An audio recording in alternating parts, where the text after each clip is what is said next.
The views and opinions of the host and guests are their own and do not necessarily reflect the position of the management and staff of Guardian Network.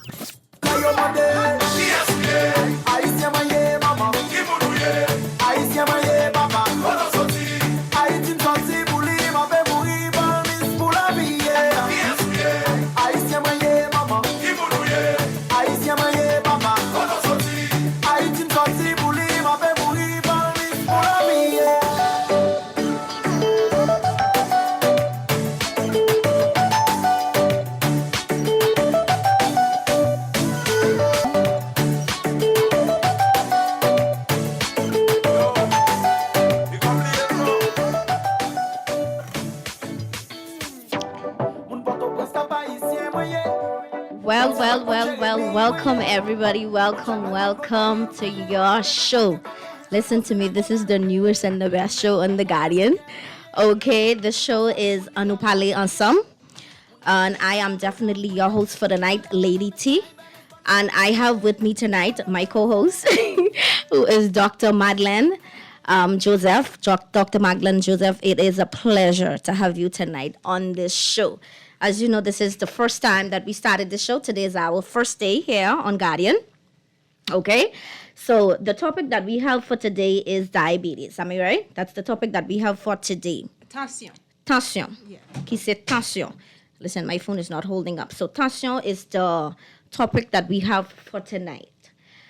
So listen, we always, in the Haitian community, there's a lot of things that the Haitian, when it comes to these things, that's why I have Dr. Madeleine Joseph here tonight to enlighten us, because this show is about informing the Haitian community and educating them on the level that, they ought to be in every aspect. Do you agree? Oui. Et communauté haïtienne, bonsoir, comment nous y c'est animatrice pour Lady T. C'est un plaisir pour me là avec nous à soir, non, Guardian Radio. 96.9, ok? 96.9, nous live. Assoya, moi-même gagne Dr. Madeleine Joseph avec comme co-host moi. Avec Dr. Madeleine Joseph. Salut mon nom, comment est Assoya? Son plaisir, merci. Yeah, merci Lady T, bonsoir. Ça c'est Dr. Madeleine Joseph. Je suis content parce que Corona a commencé à aller pour me capoter information pour nous. Après-midi, on a parlé de tension parce que tension a affecté la communauté en pile. L'autre bagaille là tout, nous dans le pays, tension a affecté la communauté haïtienne en l'autre gens. Et l'autre après-midi, on a parlé. Ok, on a parlé comment il a affecté mon yo. Et je demande sous sujet tension ça.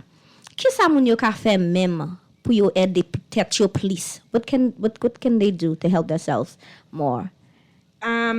Tête li haïtien yo gan pena moun yo na communauté ici aux États-Unis en Haïti, c'est pas tout moun qui croit tension c'est une maladie vrai. Gan pe moun qui pense son bagay normal yé. Mais pour moun qui habitué mesurer tension normal tension c'est 120 sous 80. Recherche qui t'a montré si tension ça monte plus que 130 sous 80 ou gain tension. Si nous mesurons une fois, deux fois, plus que 130, ou gain tension. Mais avec tension, gain fois c'est seule tension moun nan gagné, ou soit gain fois tension marché avec l'autre maladie tant que souffre maladie thyroid. Right? Gain fois sous fâché tension a monter, mais c'est pas millier pour ta bon problème, vous comprenez? Mais dans communauté haïtienne, m'vin ouais, les haïtiens ont tension tension ou ka un jeune monde 28 ans 30 ans tension ou tête li lady T tension ça paraît pour tuer vous comprenez right mais problème avec haïtien dans communauté il papa aller l'hôpital majorité pas aller l'hôpital parce que c'est on dépense pas faire si aller l'hôpital vous comprenez Gane fois c'est celle-là il fait 400 on fois par année nous vinn connaître tension en haut. Mais si vous quittez tension ça bon problème, bloqué cœur, bon stroke. Si vous quittez tension ça la go a terminer ça, gen des fois il fait dommage qui pas arranger, c'est dans avion mettre au Haïti. Vous comprenez pas ka faire peut-être encore, vous comprenez? Je comprends. So, pour Haïtien yo qui gen tension, hein, ça pas connaît à chercher connaît si yo gen tension, ou besoin pour un remède pour tension ça. Si docteur bon remède ou résigné ou prend remède là chaque jour. Si remède ou problème, nous ka changer remède là gen plusieurs qualités différentes pour nous ba ou pour descendre tension. Hein. L'autre bagay là tout comme haïtien ou même manger à goût, faut bien saisonné. Faut presque salé. Mais ça mi tête li. That's true. Right? So, C'est vrai. gen des fois c'est pour résigner ou ralentir sel dans manger mais pour garçon, grand pile garçon haïtien qui ici, pour garçon qui ici ça madame nan, c'est dans même machin pour y acheter manger. Ça difficile si me dit pour yo ralentir sel dans tension parce que ralentir sel dans manger parce que c'est dans machin y a pas acheter manger. Vous comprenez? Faut machin nan faire l'argent tout, faut manger à go. Yes, faut y vendre. So moun ki gen grossesse, si yo ka perdi un petit poids, moun ki sou remède, prend remède yo jon ka prend yo. Gan pile fois tout moun yo sou remède tête li, yo séparé remède la ma comè avec mon compère yo. Kene fois yo pas prend remède la chaque jour pour remède la pas fini. Vous comprenez? Yes. So gan pile éducation pour nous ta faire dans communauté pour tension pas la gen moun yo à terre. Wow. Vous comprenez? Okay, I understand now. Vous pouvez parler anglais Excusez-moi, pas l'anglais. What she's saying is, what she's telling the Haitian community is that they don't pay attention enough to when it comes to high blood pressure, right? They eat with high season salt, high season food, and Haitians, they like their food seasoned. Okay, they don't care what it is. They have to have that seasoning. I mean, I'm like that too. So I have to watch out. Like I have to watch out. They love it to be well seasoned, and that's them. They don't care. And she's also saying that the Haitians most of them don't believe in exercising. And when you give them the medication, what they do, they share it with some of their friends who can't do that. I mean, how you expect to get better if you want to share the medication with your friends? Come on, let's go. We have to take this serious. So Dr. Madeleine so dit c'est ça y est parce que en pile haïtien yo pas prendre précaution. Non. Yo pas prendre précaution moun yo faire ça. Yo vle, yo manger yo vle. Okay, left yo manger lè qui fait au plaisir. Lè qui fait au plaisir. With them too, they need to stop that. So Pabli nous live là na Guardian 96.9 Guardian Radio. We are live and 96.9 FM. The number to call us tonight is 323-6232, 325-4316, 325-4259. Numéro pour les nous assurer c'est 323 62 32 325 43 16. 325 42 59. Definitely too, émission ça sponsored by Star Apple Women Empowerment Movement. Okay, we want to give them a shout out to Mildred Murphy. Listen, she's doing an awesome job. Keep it up, darling. We are sponsored by Caribbean Cuisine. We are sponsored by Eddie Bar.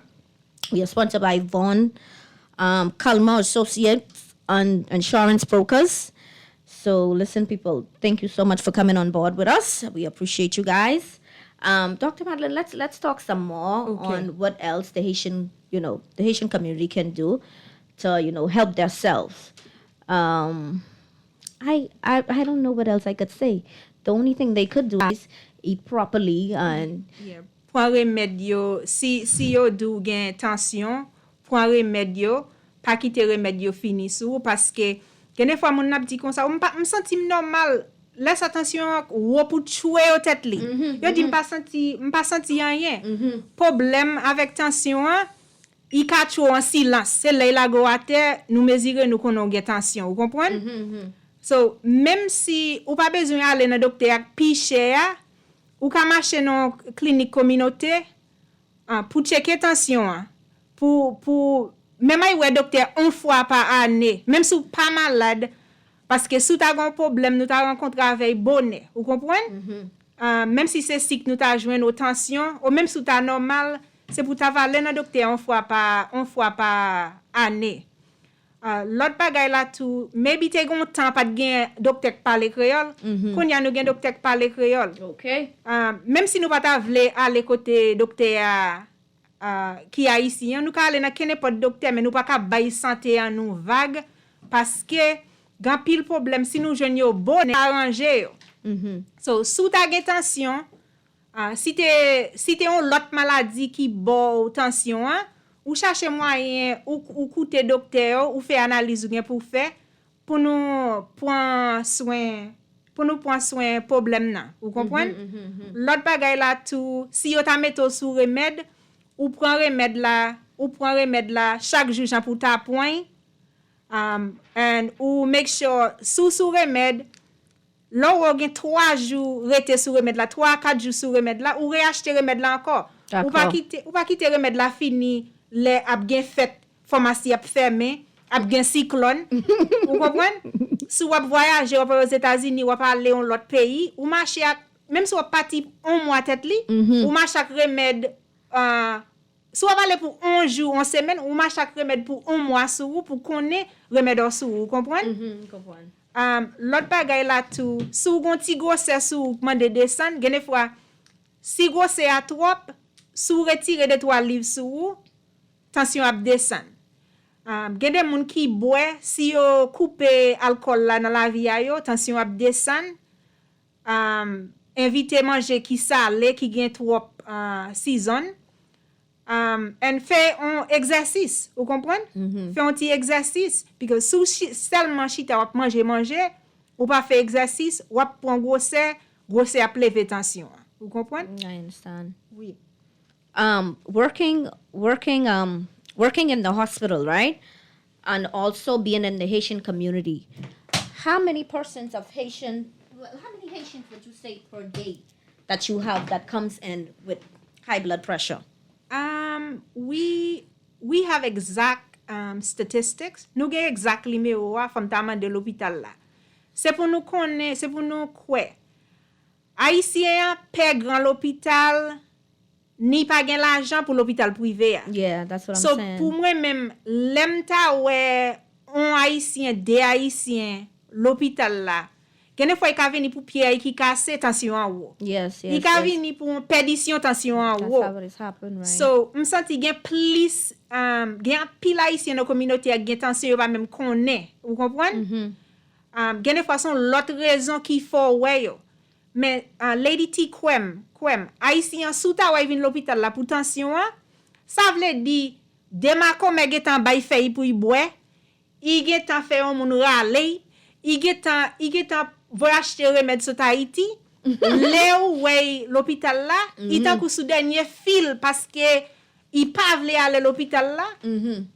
Connaissez dernier choix il gagne qui fait aller l'hôpital là. So depuis moi l'hôpital là me connais yo malade grave. Vous comprenez? I comprendo. Wow, listen to me. I don't know what to say. That's the same thing I was telling my mom the other day. Her pressure went high, and I told her, I said, Mommy, you need to get something. And she told me she's going to go get some breadfruit leaf. So she don't need no pills. She's going to go get her some breadfruit leaf. If that work also? Does the breadfruit leaf work? Tetli, I can only speak to the FDA-approved drugs because they are the only things that I'm licensed to prescribe, right? I understand. But in treating the Haitian community, to be able to treat them properly, you have to be culturally competent. Faut comprendre qu'il ti haïtien pour prendre soin yo. Parce que gen des fois wa di moun attention wo, l'abdou c'est mauvais sang fait, right? So you kind of have to meet them halfway, di okay, ou fait mauvais sang, mais tension wo, nous descend tension.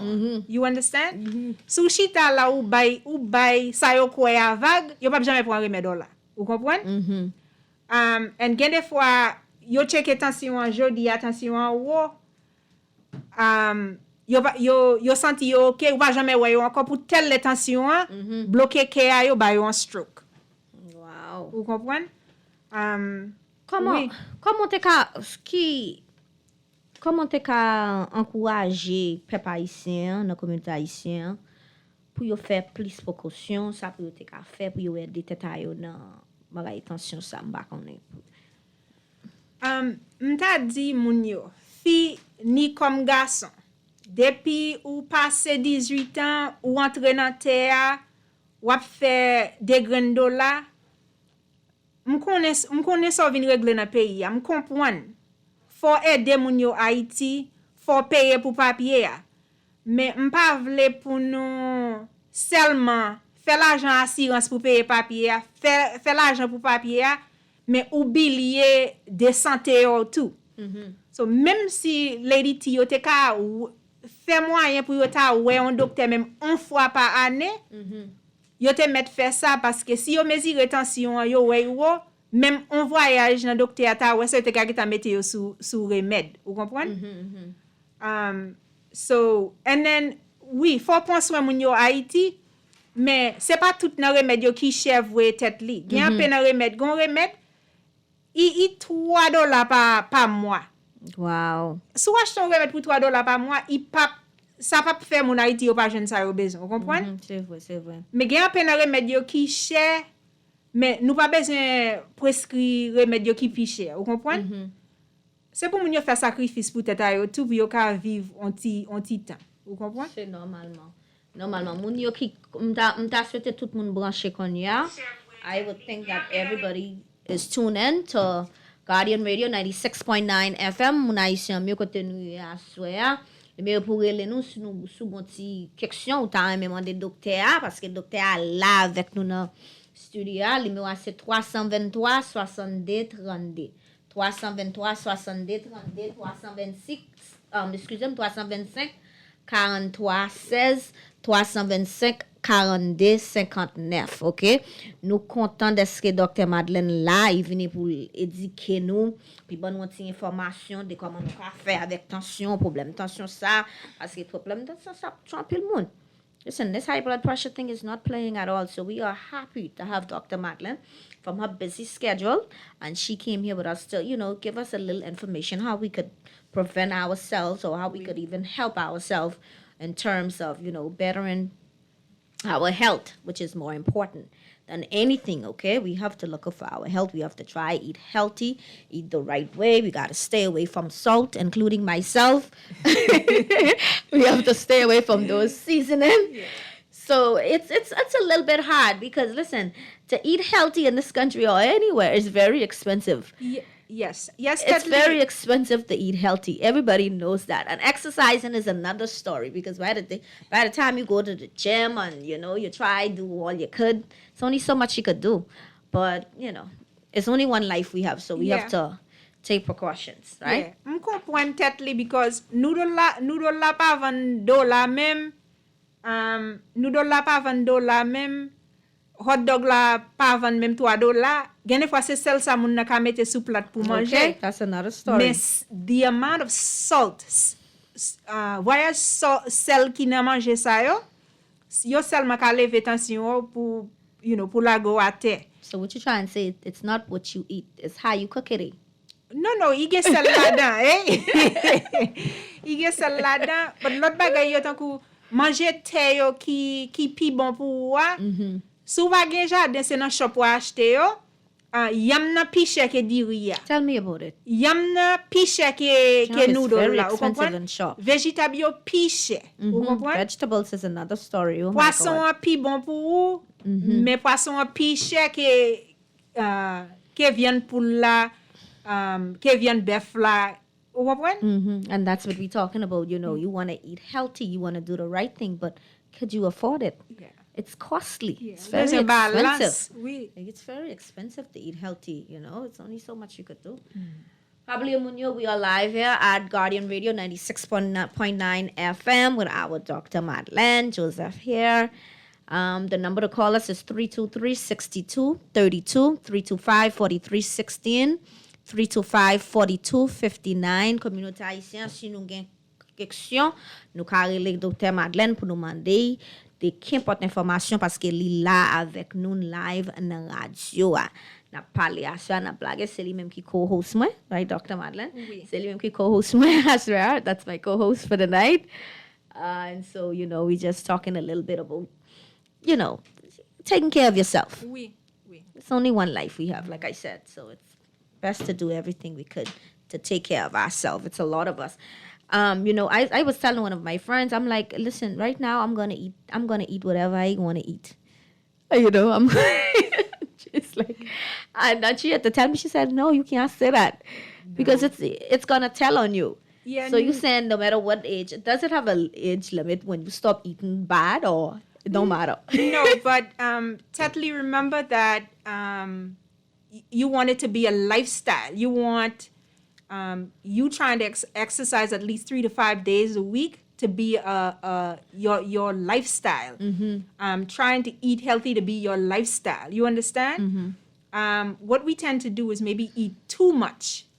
We eat like a big breakfast, a big lunch, a big dinner, and we don't get any exercise. So if you pile on those calories, you have to be able to exercise to burn those calories off, or you know, wap just enflé. You understand? Fam tan kou mwa avon, nou pa tro wo. So the only thing we could do is spread sideways. You comprend? And the other thing you have to be concerned about with just eating, si cholesterol vin wo, sa ka bay ke o problem. Tension a ka monte cholesterol la. Chance pou fè stroke ni heart attack me wote. Vous comprenez? Right, Calculer sous 30 combien 40 combien on fait stroke, on boko mouri, ou vin développer sick. Si tension compliqué, i gâte zye ou pa ka wè, i dommage kidney ou gen kidney failure, rein gâte. Calculer tout bay ça c'est problème. L'autre bagay là tout pour jeune fille tout, si yo ta gen tension, gen apè nan yo développer tension pendant yo enceinte, gen apè moun ki gen tension tout temps. Wè enceinte ak tension ça pas bien contrôlé ya. Le ou ka accoucher avant le, ou ka même pas accoucher même ou fait perdition ou perdi pit là. Vous comprenez? L'autre bagay là tout i ka fait ou fait pit là piti pour moi enceinte yo. Vous comprenez? So tout ça c'est problème. Gen de moun yo tension en haut yo enceinte, yo pas ka font petit même chaque kon yo enceinte yo fait perdition. So c'est pour nous gérer maladie ça.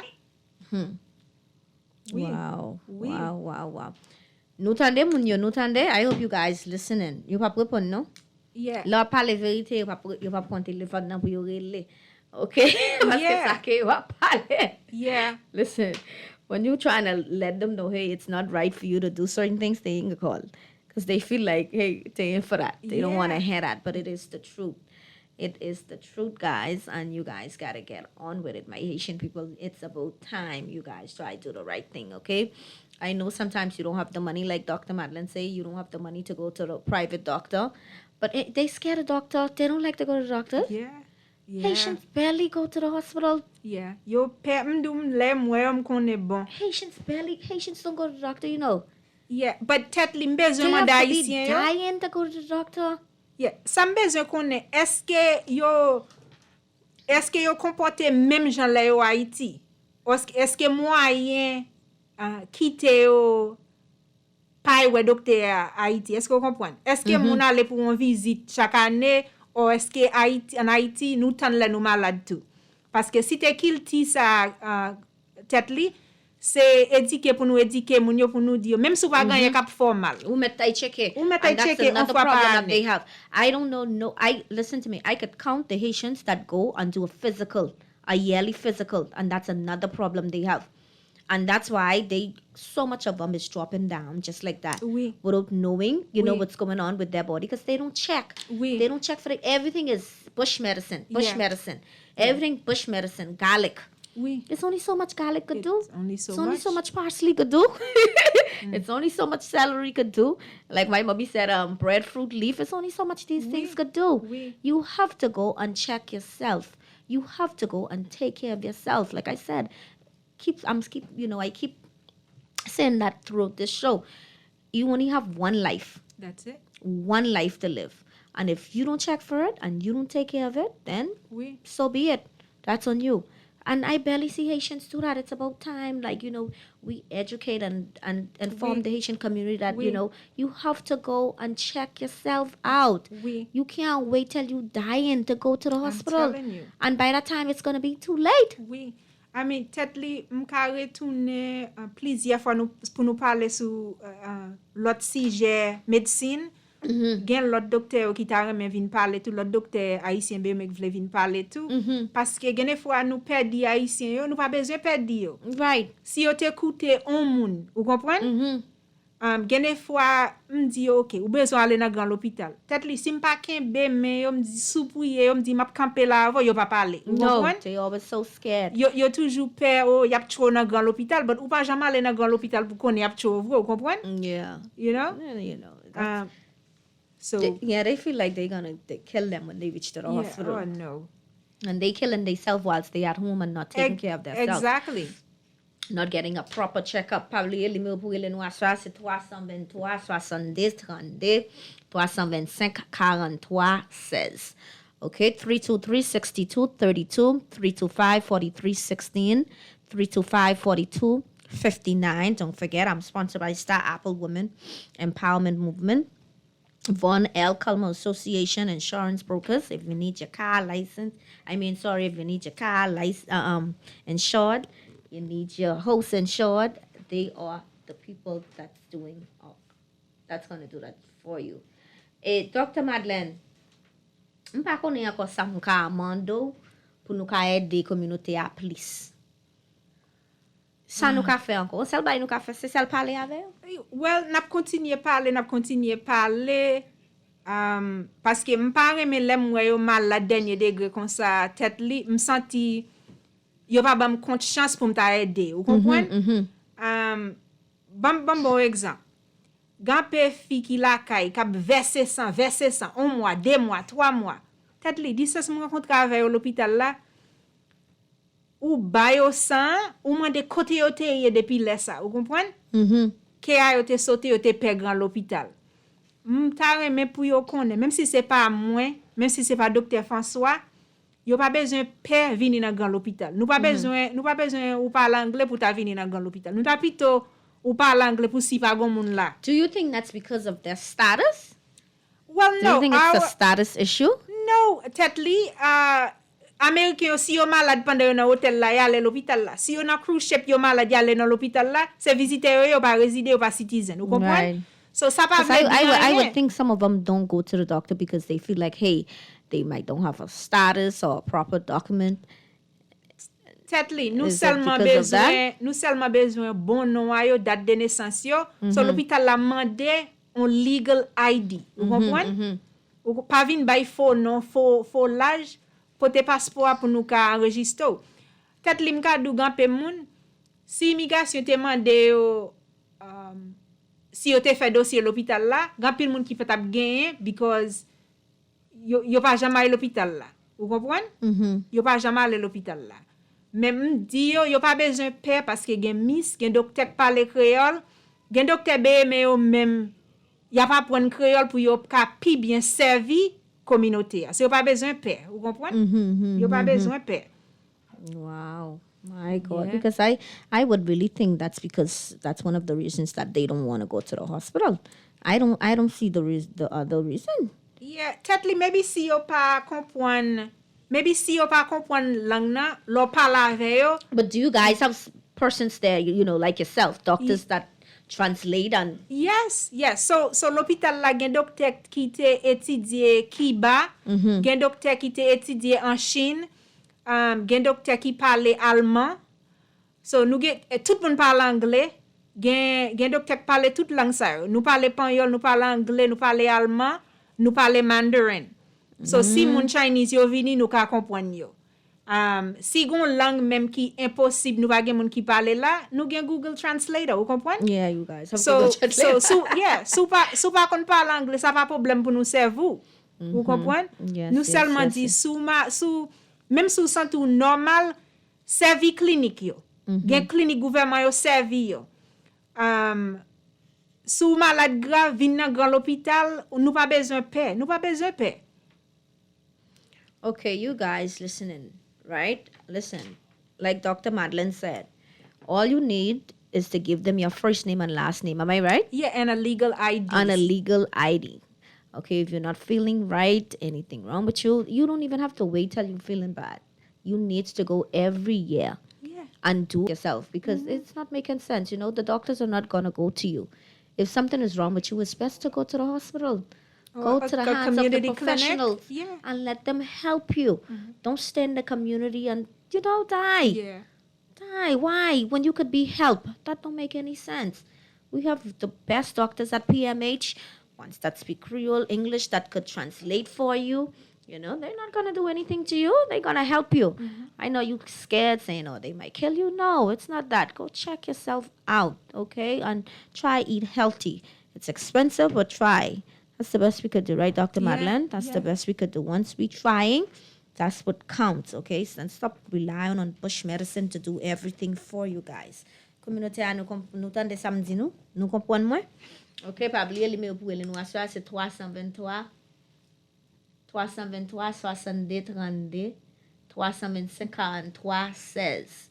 OK, 325 42 59 nous gagne Dr. Madeline là avec nous. Hello. Good afternoon. Good evening.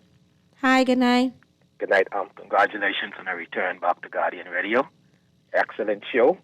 I mean, speaking about health and getting people to check on themselves, be it the Haitian community, Bahamians, Jamaicans, I think and especially for men, that's one of the most difficult things too, especially for men, to get them to go and get regular checkups. Yes. Thank you so women, much.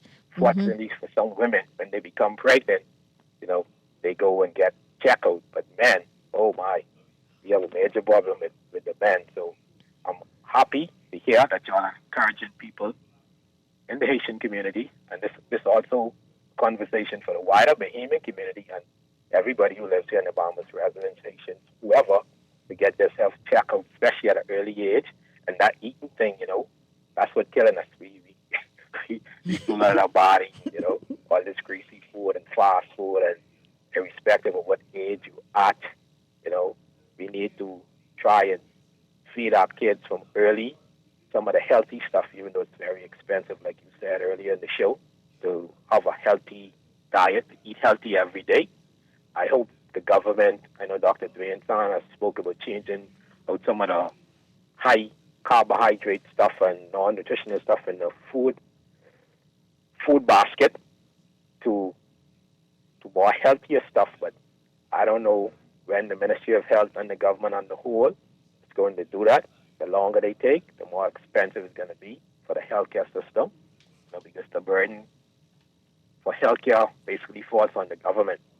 So I just congratulate you again, Lady T, and keep up the good work. Excellent show, and thanks to the doctor too for taking the time out to spread the message. Thank you so much, Mr. Robinson. I appreciate it. Have a good night. Okay, listen, you guys heard it, right? And he's right. It's a lot of men. The men, listen, and he beat me to it. The men are the ones that really scared to go and get checkup, which is correct. We have a lot of men, like my father himself. He's one of them. He's a prime example. He's one of them, and he don't like to go to the doctor. Him and my mommy. I have to force them to say, "Hey, go get yourself checkup. Go get." He say, "No." Yeah. So the Ministry of Health recognized the need to increase, programs for men's health. So I guess a few years ago, a program was developed called Men's Health. It rotates from clinic to clinic every Wednesday. And it's strictly for men. They don't have to pay anything. Colon cancer screening, prostate screening, their annual blood tests. I worked a few of those clinics where it was between all the clinics, South Beach, Fleming Street, Flamingo Gardens Clinic, and the nurses and the doctors go throughout the clinics every Wednesday afternoon. But the men would have to know about it, because recognize if for the women of childbearing age, they have antenatal clinic. Women are more likely to go to the doctor. But the men, something almost has to be wrong, right? And so I guess as COVID tries to leave us, the clinics were never closed. South Beach Clinic has reopened. So hopefully we can continue the men's health clinic with the Department of Public Health, so the men could take advantage of the men's health clinic just to help them, because prevention is even better than cure, Tetley. Yeah, I agree. Imagine if we find something out early and you can treat it and cure it, as opposed to you finding something that's stage 4 advanced. You can't do anything for that patient. Those are painful moments Right. that right, you share right. with the patient. But sometimes it just takes asking the clinic, calling the clinic and say, okay, is the men's health clinic open? I just want to come for a checkup. Can I make an appointment? We have a lot of family medicine trained doctors within the clinics. Right. And so if we really use the clinics, then accident emergency could possibly only see the emergencies. The ones that You really know, have emergency. Yeah, heart attack. And that could ease you guys burden a little bit and make it easier to do the job. Exactly. And If they save really more use- lives. Yeah. Yes. Yeah, and instead because of- even when the community clinics have extended hours into the night, you still have people coming with the complaint that probably should be seen at the clinic. with the minor stuff. Yeah, in the emergency room. And So- that's a distraction from you guys, helping the ones that exactly. And are then needed the most. Yes. Exactly. And so, it's the emergency room. So obviously we have to see, anybody who's dying. And so you with a minor complaint, you might have to wait a little longer. But we just need the community to know that the clinics are open. Use the clinics. A lot of the clinics have the blood work could be done at the clinic. Oh, well, it does. Yeah. Like South Beach, Right. fabulous clinic because you can do X-ray there, blood work there. You understand? Fleming Street Clinic. Oh, I didn't even know you could do all of Yeah. that in South Beach. Yeah, Clinic. I the didn't the even government clinic in Centerville, Agape Clinic. You can do your blood work there. You have your own doctor who sets up the appointment to see you periodically. So you have your doctor who knows your problem, who can follow you through. And if you ever have to go to the emergency room, they give you a letter. But those are the patients with a problem for the emergency room. You understand? Right. I understand. Yeah. But I'm happy that you here tonight to let the community know, our community, and all of us to know, because a lot of persons didn't know that. Like myself, I just learned you could go there and do your X-ray. I didn't know that. I could go to South Beach Clinic and do my X-ray. Yeah, And so on and so forth. Yeah. Communauté haïtienne nou tande pou mesye yo ki bezwen nan klinik. I di nou kon sa ke gouvernement gen yon program, sa vre? Pou gason mem, koto ka ale ou ay cheke tet ou, e yo fet kalite X-ray pou, yo e do ak kempot bagay yo bezwen, pa rete lakay, pa rete chita lakay, se ay pran prekosyon, ay ede tet ou, ay gade so genyen, sou kon problem, ou ka stop li, anvan yon vin pi mal. Oui. Bon sa vre do? Oui. So, lot problem na tet li, gen apè moun, yo di yo pa pwè dokte Haïti, ya pa Saint-Domingue, ya pa Kiba, ya pa Haïti. Nou pa gen problem avèk sa. Lo ale vin ak papye yo, sou ka chachan moun pou tradi yo, sa bon tout. Me paske korona te bloke tout bagay, ou gan pil moun ki se te fè 2 an la, yo pa yon dentiste, yo pa yon dokter. That's correct. Ou kompwen? Yeah, you could say. Paske nap tan pou nan le Kiba, nap tan pou nan le Saint-Domingue. Ou met ale kene pot kote wap ale, but Yes, you yes. have to know, fot a we dokte a memon fwa pa ane, fot a etwaye dan ou, mem 2 fwa pa ane. Ou kompon? Ou pa ka selman chita wap vi, Yeah, wap tan nou problem I vini. think COVID made a lot of us lazy. Yeah. Where a lot of things that Yeah. we let pass by, we didn't get to do, like you said, check the doctor and go to the dentist and do your annual checkup. But thank God things are getting back to normal now. God is good. We thank Him for that, and hopefully this should really die down. We shouldn't see no more of that at all, by God's grace. Okay, don't forget the number to call tonight is 323-6232 325-4316 325-4259. We are live at Guardian 96.9 with my co-host or my guest, Dr. Madeleine Joseph, who's letting us know how important it is, to do the right thing and to avoid, being sick or avoid the things that we could avoid with our bodies, especially our men. I ask you about the age-wise. It don't really matter with getting these diseases when it comes to age-wise. So the children, if you have a child with a very high blood pressure, that's very concerning. It's probably because they were born with a heart problem or they have some underlying endocrine problem, like some serious problem. So that would be a big concern for the pediatricians. And they would have to do a whole lot of tests to figure out what's causing the blood pressure to be that high. But in the people who are in the older people, 25, 30s, 40s, 50s, and older, it's either blood pressure all by itself, or it's probably blood pressure attached to a disease, like connected to a disease, like thyroid disease, or some people may have like a special kind of cancer on top of their kidneys that causes the blood pressure to be high.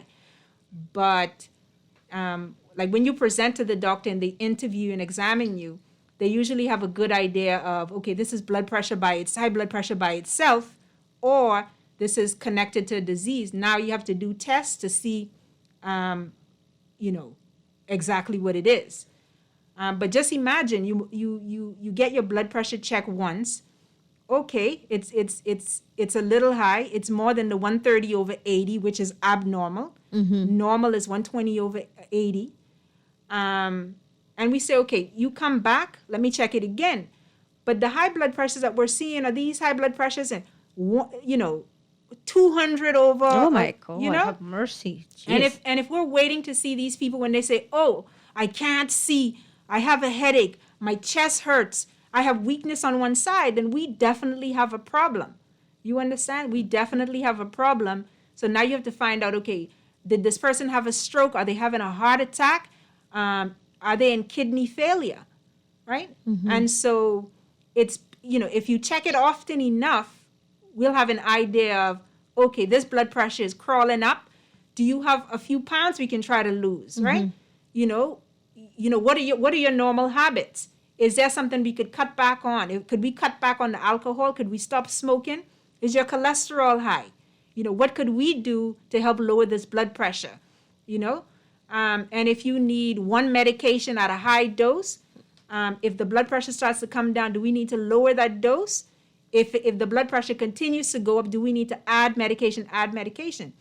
The other thing is, if in the men, if the blood pressure, if you think, okay, it's affecting your manhood in some way, don't just stop the medication. If you think that's what causing your problem, then you need to see your doctor so they can possibly change the medication to something else, right? But I say you need to get familiar with a family medicine doctor so that they can keep track of what this blood pressure is.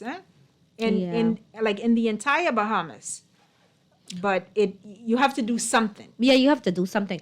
And by you saying that, I've had a lot of persons, I would say I witnessed myself, right? And blood pressure was high. And you know what they said? They're like, oh, I'm not going to the doctor. I'm going to take a pill, 1 or 2, That means they let it just rise on them when they could have stopped everything, when they could have prevented everything. It's like they didn't even care. And that's another issue we have with persons that have high blood pressure. They already knew this. They checked their pressure and they knew, hey, this is high. I should go to the doctor. No, they want to stay right there. I'm just going to take something. I'm just going to take a pill or 2. That's going to go away. And that's when they cost themselves. Am I right? Yeah. And it make it worse. Yeah, and you certainly, if you have bills to pay, you have children you have to take care of, you don't want to end up with a stroke. Now you can't work. You have to depend on people. You had all these dreams and aspirations. You can't complete them because this blood pressure did damage to you that we can't even undo, Right. Yeah. Okay, guys, everybody's listening. Prevention is better than cure. So let's get on it, especially our men, especially our young men. Let's get on it. Let's start doing the right thing. Start getting ourselves checked. Ok, communauté haïtienne, nous tendez, ça docteur a dit, nous commencer checker tête nous, un docteur, ay bat pour nous aider tête nous, j'en nous capable. Pas oublier le numéro pour les nous asseoir, c'est 323 62 32 325 43 16 325 42 59. Si vous avez une question pour Dr. Madeleine Joseph, il est là avec nous dans le studio. La répondre qu'importe question. Okay, the number to call us tonight is 323-6232, 325-4316, 325-4259. If you have a question for Dr. Madeleine Joseph, she is here with us live in the studio, and she will be happy to take any of your questions. Dr. Madeleine, it is indeed a pleasure. It's a pleasure. I'm enjoying the conversation a lot. It's a lot that we could do to prevent certain things. And, it's about time that we start looking at these little things, 'Cause people are like, oh, high blood pressure, what is it, But it is, because it's costing us so much. So it's a lot we could do to prevent it. Mm-hmm. So it's about time we start doing what we need to do. Yeah. My other question for you, right? Due to the fact with the Haitian community, I don't know what they want people to. I don't know what they want you guys to do. Like, I don't know if they want the doctors to call them, or ain't much you could do. You only could do what you could do. Like you said, you could go to the hospital and try get a checkup, try get yourself checked and see what is wrong with you. If you know you're sick, you're not feeling well, you have a headache or whatever, you normally have pressure. Sometimes it comes in the family. Yes. Sometimes it's a stranger thing, it's in the family. So hey, and my thing is, they witnessed this before. It's not like they don't know. They know what's going on with them. It's just like they had too hard and they scared a doctor. They're always thinking, hey, it's going to be worse than what it is. But it will be. If you wait. If you wait. Yeah. Right. Yeah. It will be if you wait. If you don't go check it out, it will be what it's not supposed to be. So, communauté haïtienne, c'est là. Il temps pour nous checker pour tête nous. Il est temps pour nous rester pour nous sit down, stop procrastinating. Yeah. Stop procrastinating, Lady T, man. Go I check don't- it out. Go check yourself. Put yourself first. It's only one life to live. That's my motto for the night. One life to live. It's only one life, and you have to take care of it. Okay? So stop that. Let's get this going. And the good doctors at PMH always welcome. I mean, they always willing to help us. They are waiting on us, the ones that need them the most. But they don't want to see us now because they want everybody to be at good health. But if you don't check for yourself, then you will end up seeing them, right? So let's do the right thing. Probably 323, 62, 32, 325, 43, 16, 325, 42, 59. C'est le numéro pour aller nous. Assoya, à nous parler ensemble, émission moi-même, Lady T, co-host moi assoya, c'est Dr. Madeleine Joseph. OK, moun yo? On a le Dr. Madeleine, ou ka parler toujours, pour parler avec la communauté haïtienne, parce qu'on connaît tête haïo dit, c'est ça que fait après l'émission. Bamdou, tête li, gen des fois, mpaka, ou konen, si wè visite yon moun kay, si yon docteur wè visite yon moun kay, aye l'argent, ou kompwen? Ça c'est l'argent. Gen de moun tête li, si yo ta vin wèm nan klinik kote Dr. Albert, tan yo pa vle ale nan gran l'hôpital, gen de moun se de machine pa mette yo mene yo l'hôpital la. Oh my God, you does that? Because yo pa vle, gen de fwa ambulance nan vini chache yo refize ale. Gen de fwa yo refize ale, mon konen moun nan malade ou oblige fon sakrifis, ou kompwen? Mais mbezwen, même jan yo pon soin, même jan yo gere papier ya, assurance la, yo konen yo gen pou yo fè carte santé ya, Yes. ou pa ta reme paye assurance la, ou paye papier ya, intention la go koplip sa te ou tou mouri, ou kompwen? That's true. C'est pour nous faire une décision. Yes, y a pou kipe tout bagay sa yo, lefni lè rive se tèt pa yo, yo pa cheke pou tèt pa Yeah, yo. but- We be just investing in things that we shouldn't, but we're not putting our health first, which is the most important thing. It's about time that we start taking that serious, doing our checkup, monthly yearly checkup. You advise everybody to go every once a year, am I right? Once a year, si yo ta mette un $300 de yo pou wè docteur, pou fè analyse san, sa même, i ka même trop l'argent tout. Right. Pou fi yo ki pase 40 ans, yo bezwen mammogram, yo bezwen analyse la pou sen a yo. But tout fi ki pase 18 ans, yo bezwen pap smear. Right. So, ou fait pap smear, ou fait analyse sang, ou ouais docteur, ça pas même coûter $300. Tête li, ça veut dire ou serrer pipiti que $1 par jour That's true. pour ouais docteur, vous comprenez? Ou ka besoin $100, $120 par année pour ouais dentiste là. Oui. Hello, good night. Okay, sorry. You can call us back. The number is 323-6232, 325-4316, 325-4259. Numéro pour l'émission ça encore c'est 323 62 32 325 43 16 325 42 59, OK? Ou live avec on nous parler ensemble, OK? Lady T comme animatrice ou assoya, OK? Now, Dr. Madeleine, we had somebody on the line, but you guys can call back because our time is limited. Oh my God, I can't believe we've been talking for almost an hour. Gone by so fast. Okay, guys. So listen, it's a pleasure. Listen, I'm enjoying this because we need this. Am I right, Doc? Yeah. We need this. Bamdou, tête li, Lady T ou ka dim ki lep nta retourner parce que nous gan pile maladie. It's a lot you want to talk about. Yeah, It's a nous gan lot that pile can help. maladie dans communauté. M'dou depuis m'piti m'di OK, m'vle apprendre médecine. L'em fin apprendre médecine, di m'ta remet des communautés a. Mais Right. tête li, moun yo pa vle écouter vrai, ou comprendre? only so much you could do. Ou pa ka forcer, ou comprendre? No. Ou pa ka forcer, mais cancer, si BM a ka gen cancer, ou ka gen cancer tout. Nan pays yo manger même manger, ou comprendre? Cycle la gen pile haïtien à terre. Yo perdi vision, yo pa ka wè, grand pe moun ki perdi pied. Gen pile bagay m'vle parler de bay sa yo, mais m'pense c'est bien dit que moun yo pa konne, yo pa comprendre, comprendre? Yes. Right? Lef nou pa konen tout exercise la, feti exercice la bon pou yo tout. Oui, oui. Marcher a, parfois, tout kote a pale yo besoin marcher. Pour mener yo la, spécialement grand moun yo. Grand pile grand moun yo, wap pati ap depi tam. Sa ko pa lage m kayman pepe, lage m kayman Wilfrid. Non, kayman pepe c'est 2, 3, 4 qu'on a avant. Même si c'est 5, 6 qu'on a avant, ou ka faire petit marché. Parfois pas faire rien. Petit marché a bon pour vous. La aide. Quand ça m'a dit, yo pas aimer faire petit marché a même. They don't like to walk at all. Everywhere they go when they need a car. Sometimes you could just take a little walk.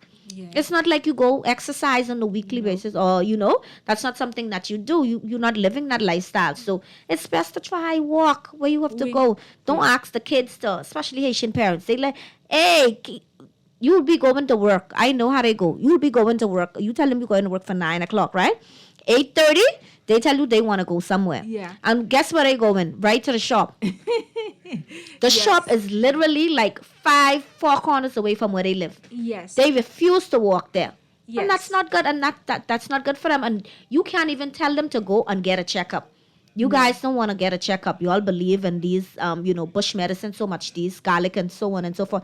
I know they are good, but then getting a checkup is good. That's when you Yeah. really know what's going on with yourself. Tête li, let me tell you. Si moun Haiti ka bwe l'âge ak fey sa yo and still mouri, Okay. Haitien yo ba mas ka toujou mouri. Okay? Ou kompren? Moun mouri Haiti. Okay, they don't believe in that. That's their problem. They don't believe in that.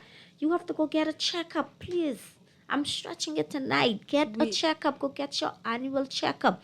Just how you pay for your work permit every year. Yes. When it expires every year, go do that. Yeah. Put the money on the side for that also. Oui. No, you have to take care of yourself because if you're not got good health, what is the work permit going to do for you? Oui. Well, tête li yo ka toujou relo di ki si jè médecine yo vle pou nou diskite sou radio a. M'ka vini, m'ka mene lot doktek pale kreol. That'll be nice. Pou nou Yes. ede We dike could have moun other yo, doctors. kompren? We could have other doctors. I'm gonna make arrangement so we could have other doctors come in so we could talk about other topics because they need to know what's going on, and it's lack of Yeah. education on their end, lack of information, Oui. and that needs to be known so they could really know, hey, this is what they working with, this is what they're not Oui. working with. So the Haitian community needs that, and I'm happy to have you tonight, and I'm sure you're gonna come here often. Don't forget, I'm gonna take one more caller. 323-6232, 325-4316, 325-4259. 323 62 32 325 43 16 325 42 59. On seul moun ka pou encore si moun nan relé. Ka prendre sou gen question mais sou pas gen temps pour relé tout pas gen chance parce que les a parlé ba kon kote les aller non donc mais les aller nous pas gen temps à faire parce que c'est 4 minutes encore nous gen créité mais docteur Madeleine nous ka bay moun petit conseil encore avant d'aller pour dire ça pour yo faire la gen nan mon Oui, m konnen nou gen choix nan docteur pour nous ta wè nan so nan ken pot zile ou ye. Vous comprenez? Abako gen docteur qui parle créole, gen clinique gouvernement, gen clinique privée, Iluthra, Exuma, nous gen choix. Même si nous gen pour nous aider famille yo Haïti, m pense si nous ta dépenser même un petit $300 par année, m pas pense ça trop pour nous garder. Si nous te gon problème pour nous ta chercher ouais, pour nous découvrir problème nan bonnet. Moi-même, c'est Dr. Madeleine Joseph, je travaille avec Dr. Albert François Faith Avenue. Nous pas même besoin de venir là parce que c'est haïtien nous yé, mais on seul bagay m'a demandé nous, c'est pour nous ta ouais yon docteur chaque année. Nous là pour nous longtemps maybe ou pas de gain haïtien qui parle ou pas de gain haïtien qui docteur, mais qu'on y a pas problème nan nous gain ça. Qu'on y a c'est nous a étudier médecine nan n'aptan nous. Naptan. Oui, nous tendez, oui, mon yo. Okay, nous tendez. Ça, Dr. Madeleine dit, laptan nous. You guys heard what she said, that she's waiting on you guys to come and get your checkup. You don't have to be afraid. Okay, our time is just about finished. Okay, don't forget you are tuned into Guardian Radio 96.9. And I had Dr. Madeleine Joseph here with me tonight as my co-host. Thank you so much. I appreciate you. I didn't even know where the time go, but the time gone. And Robert Dieudonné is going to be on next. Don't forget, we are sponsored by Star Apple Women Empowerment Movement. We are sponsored by Caribbean Cuisine, Eddie Bar. We are sponsored by Vaughn L. Culmer Associate Insurance and Brokers. If you need life insurance, you need your vehicle insured, whatever it is, Vaughn L. Culmer Association Insurance and Brokers is there for you. They were established from 1995, Rosetta Street and Palmdale. So please check them out. We are also sponsored by Bahamas Termite and Pest Control. So thank you so much, guys, for listening. We appreciate you. I am your host, Lady T. Dr. Madeleine was my co-host for the night. And see you next week, Sunday at 6 p.m. Have a good night. Be safe, Bahamas. Merci, oui, Mes amis, petit côté là, allez là. On fait comme si on bat même ça.